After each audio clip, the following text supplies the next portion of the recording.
So I have a question. You went into a lot of stuff, which is great about, 3 ways to sell online, Mm-hmm. and the pyramid thing is great. Mm-hmm. But you said number one, in person. That's the most important Yeah. thing. And so we went into the digital stuff, but if you could talk about some in-person stuff, I don't know if you mean like going out and doing street shows and, Yeah. So Nicole, study. Could you give yeah, and you're going in and out a little bit, so you were broken up a little bit. I think the next time you ask a question, I'll probably just kill your camera, and then that usually helps with the bandwidth when you have like a lower connection. So it works on two levels, right? And one is just conceptually, okay? Because the tendency in today's digital world is like, everybody's been sold this dream of like, hey, I just throw my stuff up on a website or I throw it up on a marketplace and I don't ever have to meet or talk or interact with anyone. And sales are just going to be happening and that's going to be so incredible. And nothing could be further from the truth. The best way to sell art is in person, face to face. There's just no two ways about that. And so the mental construct that you sort of want to have is any time that you can do that, you do that, right? Now, again, we talk about all the geographical limitations that would potentially prevent someone from doing that.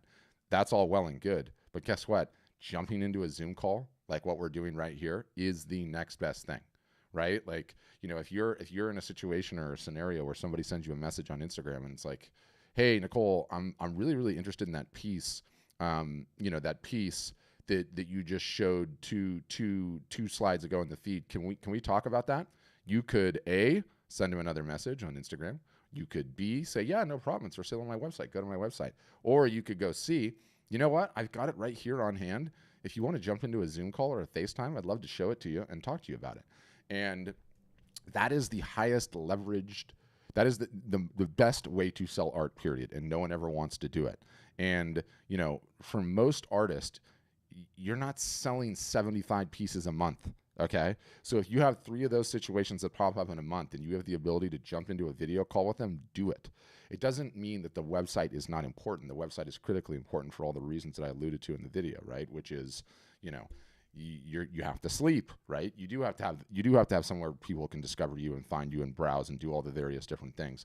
But everyone glosses over how important in-person face-to-face is. And yeah, I would also argue that the local fair and show slash co-op gallery to a craft fair to setting up at a brewery or any of those in-person events are part of a very, very good, the easiest way to say it is like a well-balanced art and photography selling diet, right? Because when you do those things in person, face to face, as big of a pain in the butt as they are, booth fees, setting it up on your feet for however many days, like all of that is a big pain in the butt. I get that. But they proffer an incredible opportunity to interact with real people, to capture email addresses. And we generally, situationally dependent. Do you live somewhere where you can go and do those? Is your health such that you can do it? Da, da, da, da, da. We encourage our customers to do them a couple times a year. You just have to know the rules. The rules are some are home runs and some are duds. And a different way to think about it is like if I give you 5 arrows, okay, and I said, Nicole, here's this archery target in the backyard. You have to hit the bullseye. Would you rather have one shot at it or would you rather have 5? You'd rather have 5 because if you fired 5, you have a much better chance at hitting the bullseye. What do I mean by that analogy? Sometimes the shows are going to suck, and sometimes they're going to be awesome, and sometimes they're going to be in between. And if you do enough of them, you're guaranteed to make money every single solitary year, as well as building your list and everything else. So they can be super, super powerful. And I'm going to unmute you again, but I'm definitely going to kill your camera because I can tell your bandwidth is low. So hold on, let me just find you. You didn't have your hand up, that's why I can't find you. Hold on. Sometimes Zoom is a pain in the butt. So I'm going to stop your camera now, and then I'm going to unmute you, and that should do it. Okay, you can unmute. Hey, hi, thanks for that. I just want to, I don't know, I just want to throw something in there, one thing, just one thing. Please. And I don't know if you talk about one way that I've had a lot of either increase in students or because I teach art a lot and awesome. Some art pieces, but it's more about acquiring email addresses, is that I do a lot of art demos. And I do them at different art societies. I've done them at great places, actually, in art stores, because they love that. Yeah, they do. you sell their product by demonstrating, but you also get students that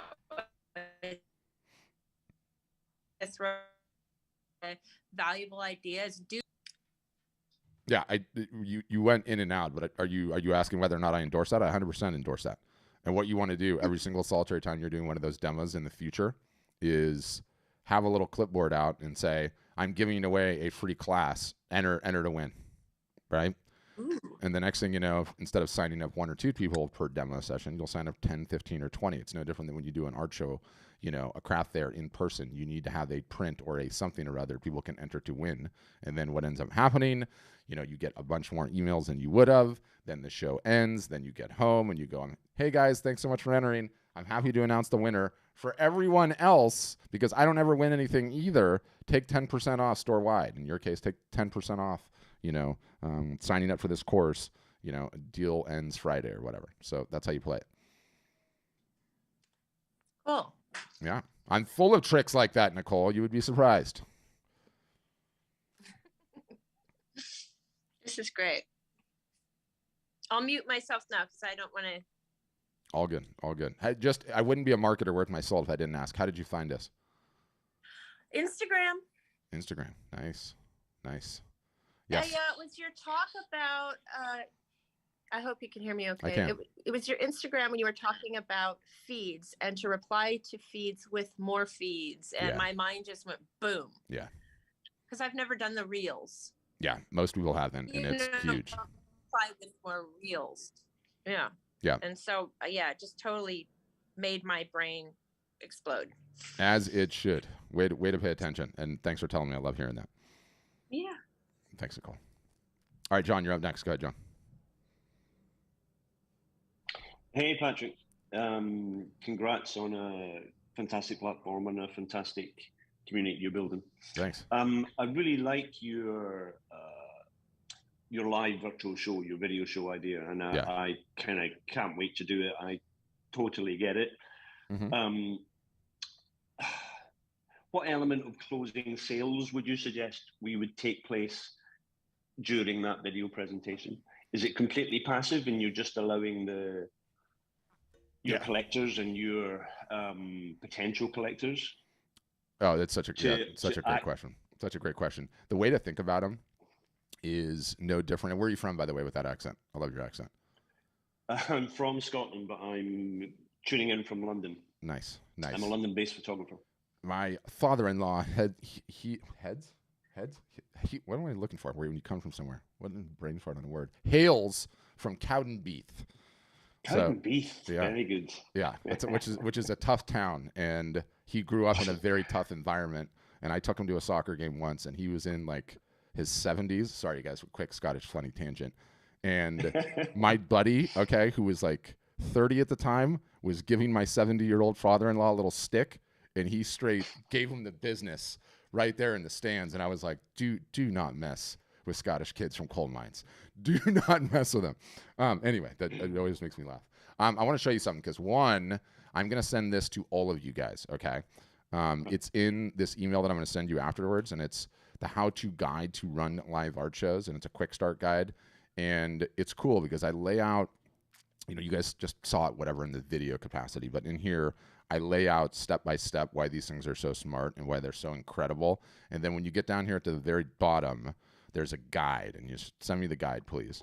And then you don't have to enter your email in the box or anything. It's just there. And I cover everything in this: the equipment you need, inventory and pricing, how to get paid, where to stream the show, the actual show, how to announce the show, what to do after.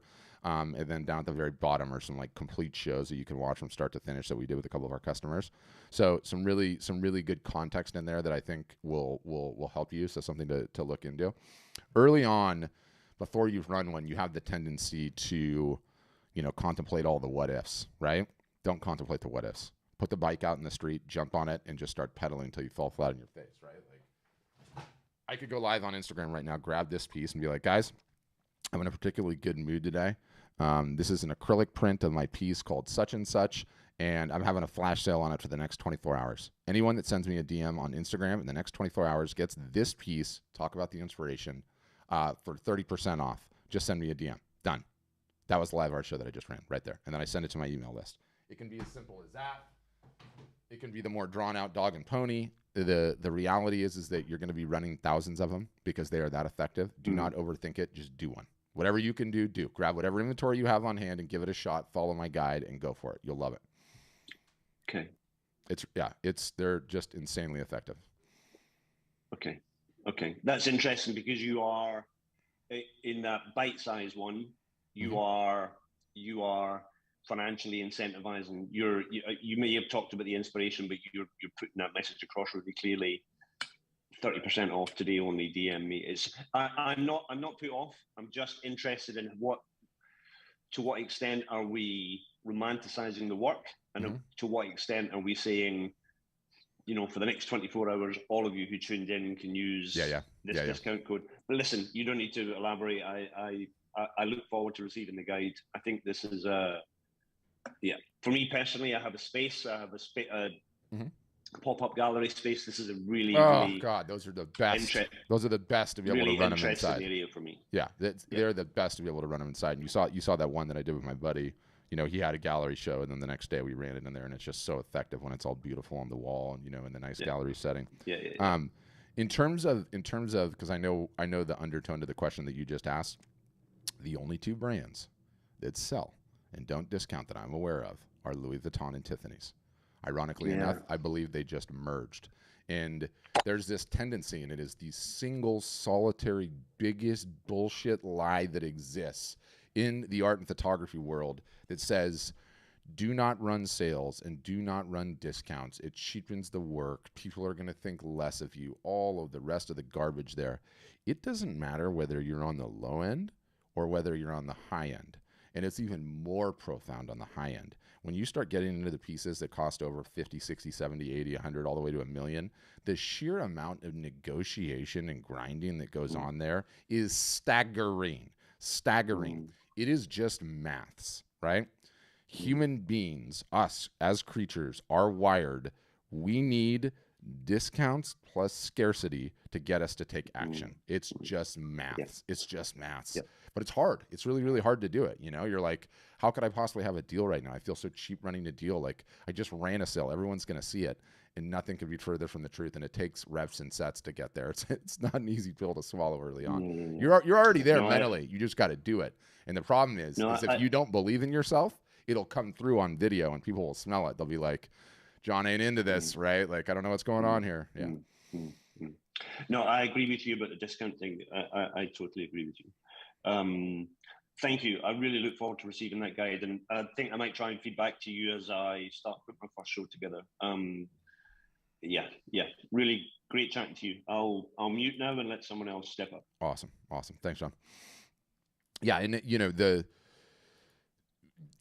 it's like one of the biggest challenges I've ever had as, I guess I'm a teacher these days, as a marketing teacher, which is we've run so many of these shows. Like, I can't even begin to tell you how many shows I've run, like, or encouraged our customers to run or actively assisted them in running. And I'm going to pull up a playlist because it's really fun to like dance through, the very, very difficult thing to do is like, we were super early to this live art show party, right? We figured it out before anyone else did. And, I'm not trying to like toot our own horn. We got there through sheer execution and volume of shows run. And it's been profound. I've never seen another marketing tactic ever work as effectively. And there's a whole bunch of reasons for it. I cover some of it in the post and in the content, but it is so hard to get people to do it, you guys. It is so hard. Like, I show these incredible results, right? And I'm like, you guys, anyone can do this. And okay, good, they're muted. And I'm like, every artist of every stripe, every different niche selection in this country, in other countries. And, you constantly have to say, like, guys, they all live in normal homes just like us, right? They don't have hair. They don't have makeup. They don't have any fancy equipment, right? They're in every different niche and subject matter material like imaginable, and you just go for it. And it works at the surface level because it's marketing that none of you are doing right now, period, even close, right? You're just not doing it. And then this one's one of my favorites. I always love talking about this one. This guy's like he's you know, he puts the water housing on the camera so that you can get in the water and shoot wave photos, and he just does it in his garage, right? Like, how on brand is he right here? He's got all his surfboards racked up on the wall, and he's got all his skateboards racked up on the wall. Anyway, it's really, really hard to get people to take action. Like, we have these incredible guides, step by step, not unlike the guide that I'm going to send you, and it's crazy, it's comprehensive, it's like extremely thorough, but I get it, it's terrifying. It's a terrifying thing to contemplate. So if you can just summon the courage and summon the energy to get through the first one, everyone always says the first thing, like, oh man, I was terrified. I was so scared. I was so nervous. I couldn't believe I did it. But then afterwards, like, you know, I had fun. I've had customers run the first one where, you know, cell phones are like this, right? When you look at video these days, which means they're portrait and landscape rather than what we're all used to is those of us that grew up on TV, which is horizontal landscape. So I've had customers that were so nervous and that didn't understand Instagram that took their phones and instead of like dead sticking them like this, they dead sticked them like this. So the whole entire live art show, they're like this. And so this is the piece, you know, they're completely sideways and everyone just gets a huge laugh out of it. Don't worry about it. It doesn't matter. You can do another one. But it also speaks to the first question that Nicole asked me. It's like, selling in person is the best way to do it. You would be surprised at how close video is. It is insanely, insanely close. So important thing, I think, to contemplate. And you know, I can't bang the drum about it enough. It's just the future, and everyone's figuring it out, and everyone's doing them, and everyone's getting a little bit better, and everyone's figuring out what the systems are. And you know, we've extended it to like a you know, for our successful customers that have been at it for a while, meaning like, you know, they've been working and like growing their art businesses for a while.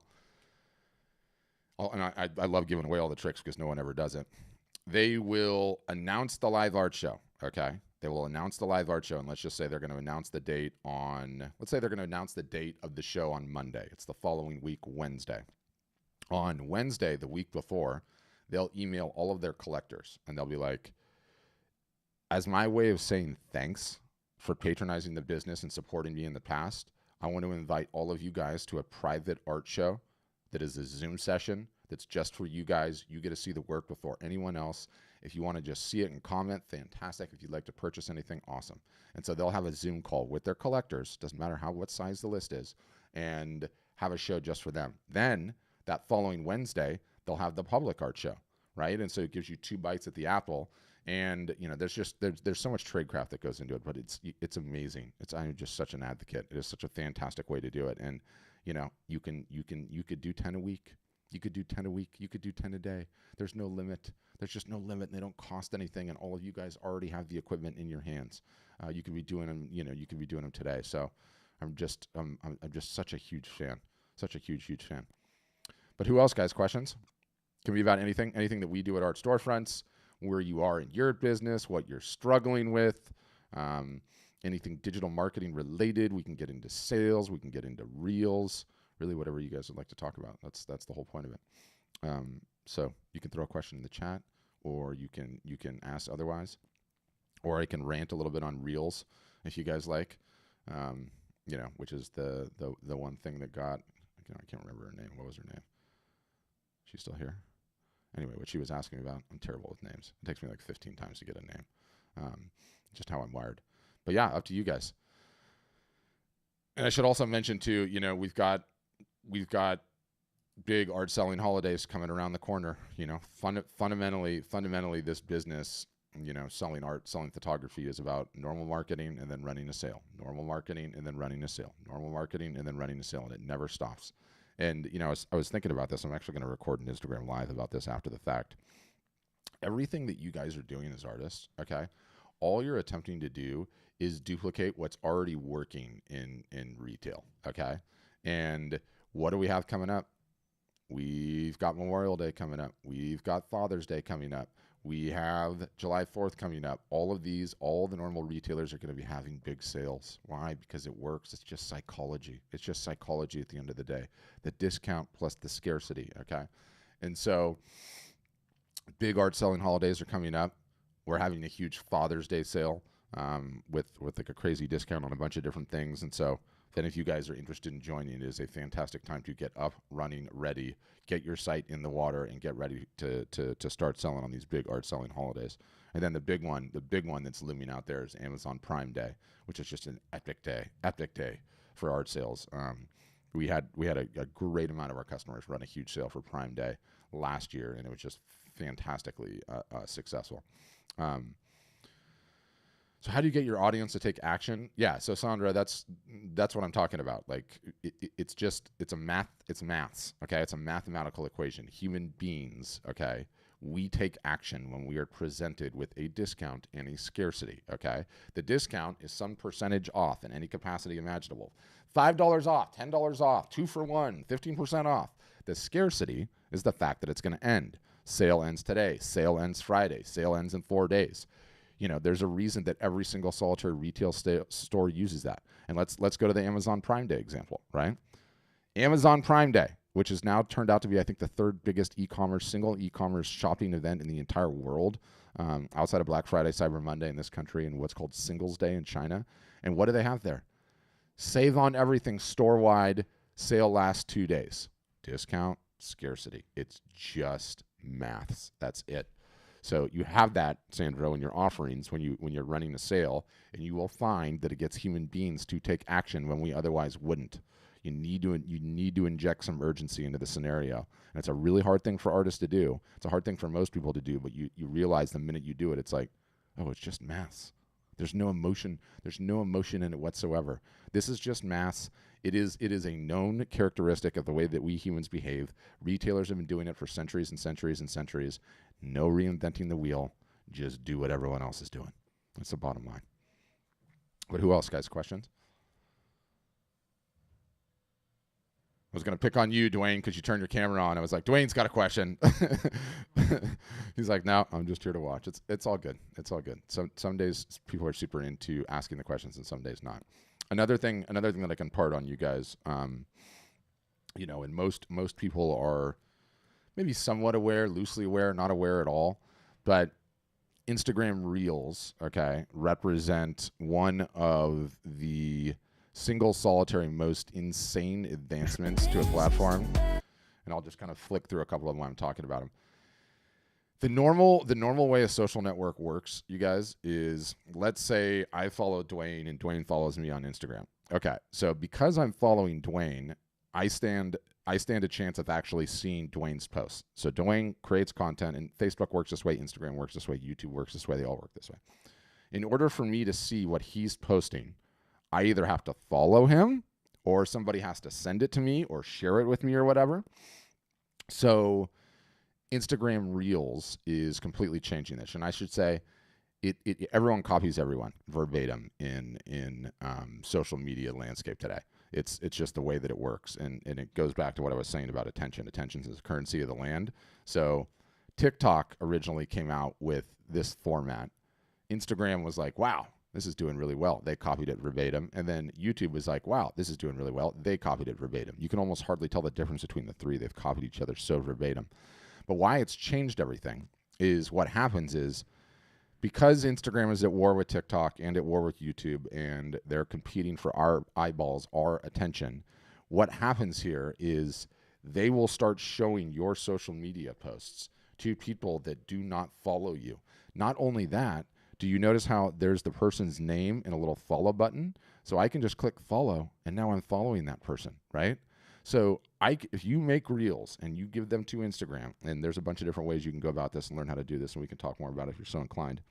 Instagram is now going to show your content to people that don't follow you, okay? That don't follow you. That, in and of itself, is amazing, okay? That is a complete departure from the normal social media contract, i.e., in order for me to see your post, I need to follow you, otherwise I'm never going to see it. But it goes deeper when you start going down the rabbit hole, okay? We live in an algorithmically controlled world, right? And so when you realize that these Instagram Reels are really just television, when people are searching on Instagram now, they become television channels. And let's just say, I'm thinking about my buddy, so I'm going to search underwater photography. Okay. Let's see if that comes up. Yep. No, not. Let me just have to finish typing it. Let's go. Okay, and I'm gonna specifically go until I see a reel. This looks like, is that a reel? Let's see. No. Is that a reel? No. Let me see if I can find one here. Usually they come up pretty quickly. Why are they not this time? Well, let's just see if this gets me on one. Typical. Underwater. I picked the one thing that there's like literally 0 reels on. Show me a reel. I'm gonna have to try a different one. Is that a reel? I can't tell. No, it's not. This is really weird. This is the first thing I searched on Instagram that doesn't just have reel after reel after reel. It's really weird. Epic fail there. What is going on? Oh, let me see if I do this. Underwater photography. No, it's the wrong post. What I'm attempting to show is that, you create content on Instagram, right? And let's see if this works better. Let's do tags. Okay, now we're in business. Now I'll be able to show it. Okay. So this is a reel on underwater photography, right? And let's say I'm passionate about underwater photography, and I've now come into Reels. I've searched underwater photography, and I'm just going to browse it. And now I'm on the underwater photography television channel. And whoever has created the best reels in underwater photography, I'm now going to see. And so Instagram is such a powerful visual search engine to begin with. When you realize the reels are essentially like, hey, I own the TV station. And if you send me something, I'll play it. And I'll play it on the channel that's interested in what you're interested in. So whatever your niche is, okay, number one, it's important how you title your reels. It's important how you tag your reels, because that's going to give the algorithm an idea, hey, this is where it should be showed. But it's not even necessary because the algorithm is so smart, it just knows. But do you see this? I'm just on the underwater reels photography channel. I could type anything. I could type abstract art, this art, that art, and that's where I'm at. And I could just go through it, and I can find the ones that are like, oh my gosh, this is so amazing. And then boom, I'm going to hit follow, and I'm going to follow that person. And the next thing you know, they're gaining social media followers. So we've got customers that are growing their Instagram following to the tune of like tens of thousands, okay? Tens of thousands in a month, because they got good at producing these. And, the thing that I love to show, we have this artist, she's from British Columbia. I think she's super talented. Like I cannot tell sometimes that her work is a photograph or a painting. It's so good. But this is her profile, and I want you to look at this. So she's got 7,000 followers on Instagram, right? I can go to the Reels tab by just clicking one button here, and you look at some of her Reels, okay, especially as I scroll down, and the maths just don't add up. Like, she's getting 6,000 views on a reel, or 4,000 or 2,000. She's got some down here that are 10,000. And you look at that and you're like, wait a minute. She only has 6,000 followers. How is she getting 10,000 views? And that's what is, descriptive of the fact that this post was so good that Instagram is showing it to a whole bunch of different people now, right? And she's just in her gallery showing it off. So, John, you got a gallery space. You best be getting in there and doing that. You see what I'm talking about? Her work is insane. You can't even tell that that's a painting. It almost looks like a photograph. But anyway, yes, they're all videos, Sue. These things represent, I'm not kidding, they represent the replacement for television. And it's happening. It like everything else, it always starts with the kids, the cool kids, right? I'm old. I'm in my 40s. It took me a while to come around to these things. The kids have been doing this on TikTok for a long, long time. Again, TikTok created it. Instagram copied it. YouTube copied it. But what's funny is, like, TV is going to die with my generation. It's done. It's over. It's no one's watching it anymore, right? You go on and you watch any of them, and it's like all the ads, like, aside from Super Bowl and those types of big things, no one's watching it anymore. People instead are getting home at the end of the day, sitting down on their couch, okay? And instead of watching TV, they're just flicking through reels. They're flicking through reels because it has just replaced television. And so these things are so insanely powerful to grow your following. They are so insanely powerful to merchandise and sell your art and run art shows and be creative and show your process and show what you're into. And yes, a lot of them are just slideshows and animated. Yes, you need to figure out how to do them. Yes, they represent one of the most interesting advancements in social media that we've seen since its inception. And they're a huge, huge, huge, huge deal. And You know, we're spending workshop after workshop teaching our customers how to do it, how to get better at it, things to focus on, things to get involved in. But all you have to do is create some good ones, give it the proper tags, and there's a chance that you're going to insert the name of your niche television channel just by creating them.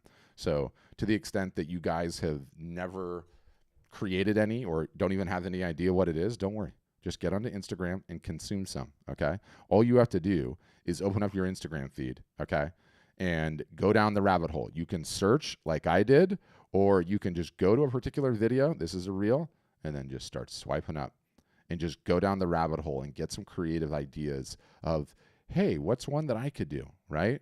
Like, what's a creative one that I could potentially do to show off my art, show off my photography, show how awesome the product that I create is, right?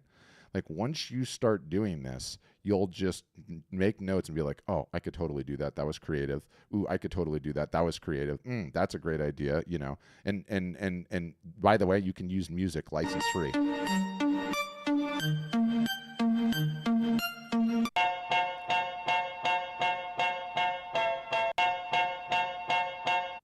All right, guys, we're on our way to Chick-fil-A.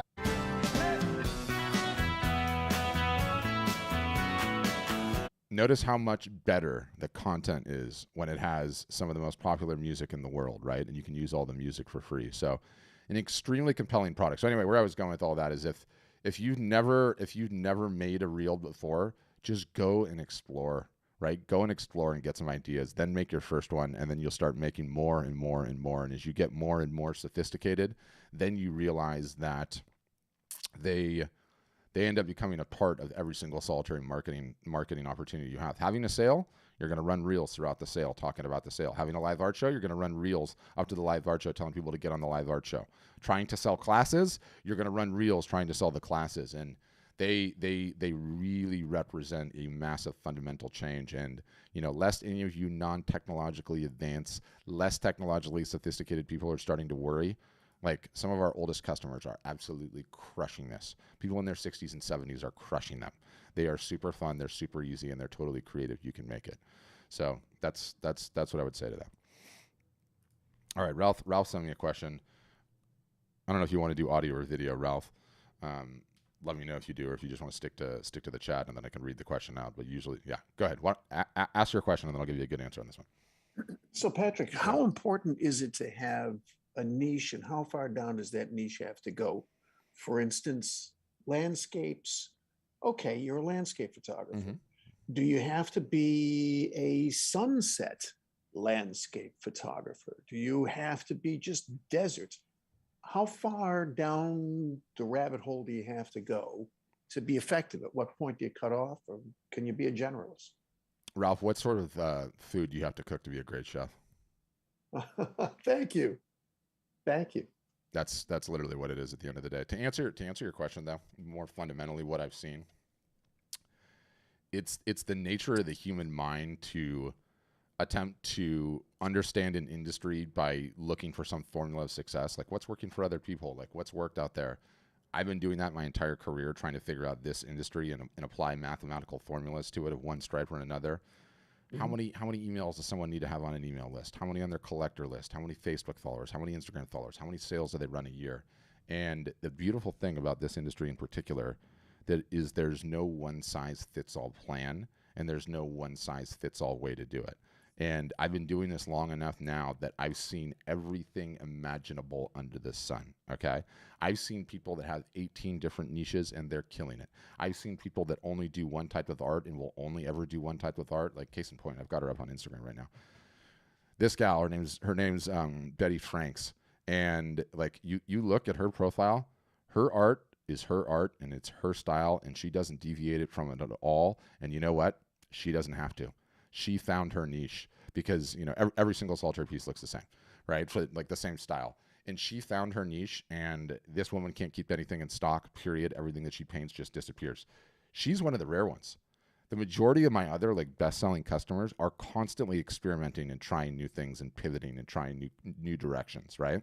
And I've got some people that have multiple niches, right? Like, I love telling the story. We got this one guy, he's a photographer, and he used to do these really amazing photos of like nighttime bridges and like sort of industrial type of stuff, beautiful though, around the Minneapolis, St. Paul area, and like expanded out a little bit. And turns out he also really likes going into a certain theme park that might or might not have something to do with a mouse and setting up his tripod and taking photos of the rides.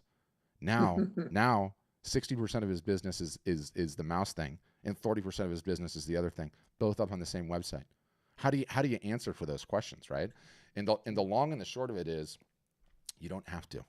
You don't have to stress about it in the slightest. All you need to do is get the work up on a website, start doing the marketing, and keep your head down for a year. At the end of the year, what ends up happening is we look at the numbers and we say, okay, Ralph, let's take a look at what's sold and what's sold well. And it could be any of the above. It could be a smattering of everything sold, in which case, Ralph, you don't have a niche right now. Keep doing what you're doing. They just like your creative eye. Or the alternative could be true, which is we look at your numbers and it's like, Ralph, Pareto's law just emerged. Pareto's law says there's an 80-20 to everything. And specifically, if 80% of your revenue came from 20% of your work, i.e. your sunset photos, I'd be like, Ralph, the market just told you your niche is sunset photos. Drop all the rest of that stuff and go all in, right? So you could have anything on the left-hand side or the right-hand side or anything in between, and you'll never know. What most people do is they contemplate, like, I'll just get started when I know what my niche is, when I figure out what my niche is, when I have a narrowly defined niche. And you'll never know until you start marketing and executing. And sometimes your audience will tell you something, and other times you'll just be able to do whatever you want to do, and that's it. And that's all that matters. Got it. Thank you. Appreciate it, Patrick. Yeah. It's, the one piece of advice that like all artists and photographers seem to get, and it's totally well-meaning, is they'll like sit down with a friend that's successful, that's not an artist or not a photographer, and they're like successful in business, and you'll sit down and have a beer with them or coffee or tea or whatever you're doing, and they'll be like, let me give you some advice, right? Let me give you some advice, Ralph. You're never gonna make it until you figure out a niche. You got to figure out a niche, right? And I feel like that advice is given all the time, and it's given with good intentions, but it's given not understanding this particular industry, right? And like, again, going back to Betty, she didn't start painting like that right out of the gates. She had to try about 50 different styles until she arrived at that. And then once she did, she's like, boom, I have a style. It works for me. It's the colors, the shapes, the way that it looks. And, again, she sells literally everything she does in 2 seconds. So she found her niche by executing and testing to get there, right? So what everyone does is love to contemplate the niches. What no one does is actually does the work to market it and get the name out there. So, all right. I think we covered some good ground. There's a small group of you guys left. Any final questions before we sign off? Now's your chance. That thing that's bugging you. I wish I had an answer on. I wonder what he thinks about such and such. You can answer it. Oh, Ralph, Betty's been at it her entire life. She's a great one to follow, by the way. So you can see she's got 134,000 Instagram followers. Not messing around. Betty.franks.art. She's amazing. She's a great one to follow. And by the way, you guys, look at her reels, right? I would say, I know how old she is, but I'm not going to talk about how old she is because that is just not something that you do. But she's killing reels, doing a fantastic job, and she just got started, doing them recently. The same with everyone else. I mean, how many reels has she done? Look, of course, she's got like 50 of them. Surprise, right? Like, as talented as an artist she is. All the talented ones all have the same thing in common. But still, that's not that many. Like 1, 2, 3, 4, 5, 6, 7, 8, 9, 10, 11, 12, 13, 14, 15, 16, 17, 18, 19, 20, 21, 22, 23, 24, 25, 26, 27, 28, 29. So 29 times 3, right? That's how long she's been doing reels. And good question, Stu. So Stu's asking, best place to learn how to do reels. The best place to learn how to do reels is, why is my thing not working all of a sudden? That's really annoying. The best place to learn how to do reels is the best place everywhere, which is Google. Always Google. Like, the technology moves so doggone quickly that literally the best place to figure it out is to get going onto Google and say, like, how do you make reels? And Stu, you could probably even just stay on YouTube. I'm really bummed I used to have this like visualization that would bring the comments up. I got to go fix that. Anyway, just search YouTube, how to make reels. You'll get killer tutorials. Unless you think that I'm giving that advice and not taking it, that's how I figure it out. I use YouTube to figure out absolutely everything because technology changes so damn quickly that I don't know any other way that you can do it. Go ahead, Roy. Can you hear me? I sure can. All right. First, I just want to say thank you for this opportunity. Oh, awesome. The questions that I have is I used to do a lot of advertising or reels on TikTok. Yes. Because that's where everyone was going, especially when it came to art. And I had to learn to pivot from the niche that I was doing because I only sold at conventions. So like anime conventions, sports conventions, things of that sort. So I used to just do a lot of anime art. And I was told that I needed to pivot from that, especially going into something like this, just because of the licensing and everything that goes into that. I guess my question would be, how do you know, or do you know, like with my art now, I'm pivoting towards sports and portraits. Okay. Just because of the niche itself, it did kind of spout at first when I started. But due to the only thing that matters, Roy, I'll stop you. The only thing that matters is that the work sells. If the work doesn't sell, keep testing new ideas. If the work does sell, then you're on to something to make more of it. It's quite literally that simple. You know, it's classic because Pablo Picasso in his like later life, you know, not later life, but like mid to end life, peak career, got interviewed by this young sketch artist, and he's like, "What advice do you have to give me?" And he's like, "Early on, my drawings didn't command high prices, but the work always sold. Your work needs to get out into the world." And that's the reality of it. Like, you don't need to stress about what your niche is or what your niche isn't. You need to force yourself to attempt to sell it. If you're just creating and not selling it, which by the way, almost all artists and photographers do, because you're reticent, you're hesitant, it's not second nature for you to sell, you have to sell. The only one who can tell you who your niche is when the credit card comes out and gets slid through the reader and you get paid for creating that work. So you got to create the product, and then you got to take the product to market and see whether or not it sells. If it doesn't sell, then you know you're probably not on the right track. If it does sell, you're on the right track. Make more of it, and it's quite literally that simple. So going again, Roy, and let me unmute you again.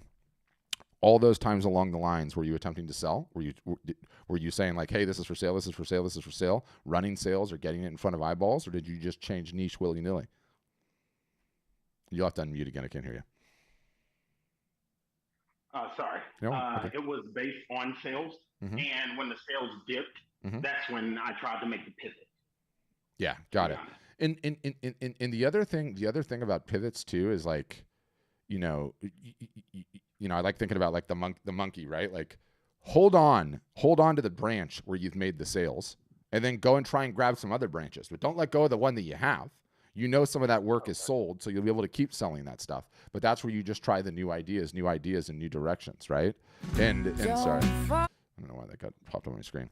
That's the way to go about it and do it. And you know, again, I'll use Pablo Picasso. Okay, Pablo Picasso, when he died, had 45,000 unsold works in his inventory. 45,000. Sadly, he didn't believe in like that he was ever going to die, or he was like scared of talking about death, so he didn't do a will. And so I think his heirs are still fighting over it, both legitimate and illegitimate. Story for another day. But you realize, Roy, that the game we're playing is archery, and it comes down to how many arrows you fire, right? Not everyone's going to be a bullseye, and that's okay. But you gotta fire the arrow, create the thing, try and sell it, and see how you're doing. You can keep working the stuff that you do have that's working, but then occasionally you need to pivot. You need to pivot to some new ideas. So that's what I'd say. Gotcha. Thank you. Yeah. Good question, Roy. Thanks. All right, guys. Well, good session today. Appreciate you guys all hanging on and spending time with me. Yeah. Whole point of this session is to figure out, do these people know what they're talking about, and can they potentially help me grow my art career? So if you feel like we passed that test, totally recommend you go and get a demo. A demo is like the 1 hour Zoom tour of all the bells, all the whistles, all the marketing, all the everything that we offer as a business and how we can help you. So there's links all over our site. There's links everywhere. I'll send you a link in the mail after the fact. It's a super easy thing to schedule and check out. And yeah, I'll send you the replay in a little bit. The guide will be in there, all the rest of the bells and whistles. And appreciate all of you guys. Thanks for the questions, and hope you have a great rest of your week.